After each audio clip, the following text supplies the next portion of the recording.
building relationships and maintaining relationships, finding a need, filling a need is huge. You have in the book this WISER model.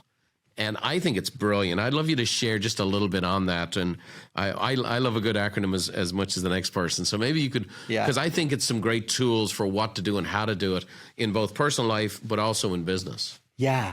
The WISER model comes from a psychologist named Ken Dodge, who looked at what kids do on the playground. And he said, wait a minute, there are ways to help people manage challenges in relationships. So the classic example is something happens and you don't understand it. So you get a message from your boss that says, come to my office tomorrow morning at 9.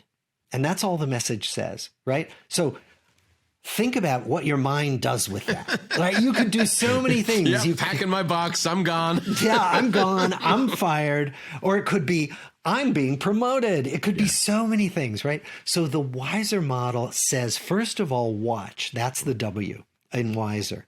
Watch what's going on. So look all around you and say, okay, why might my boss have been sending me that message? What's happening now at my workplace? What's happening now with my boss, with me? Think of all the possibilities. Don't just land on one. Don't just land on, got to pack up and go home. Mm-hmm. So watch, pay attention to what the possibilities are. Then interpret, okay, what do I think the most likely thing is? What's the most likely reason why my boss is messaging me? And then think, okay, I'm going to be open to that possibility. So watch, interpret, and then select. Select your response. So what responses could I have? Well, I could ignore the message, right? How's that going to work out? Mm-hmm. I could send back an angry email saying, I'm sorry, I don't have time to meet with you tomorrow. How's that going to work out? Or I could collect some information like, okay, what's happening in the company? What might I want to prepare myself for as I go into the office tomorrow morning, right? Sure.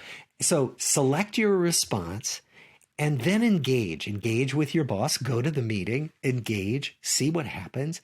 And then after it's over, reflect, look back and say, how did I handle that challenge?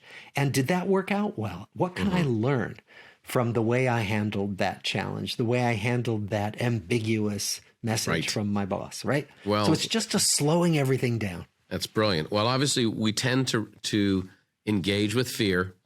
We tend to awfulize situations, and these are big detractors to relationships because we already have the porcupine quills out as we go to have any kind of interaction. So watch, interpret, select, engage, reflect.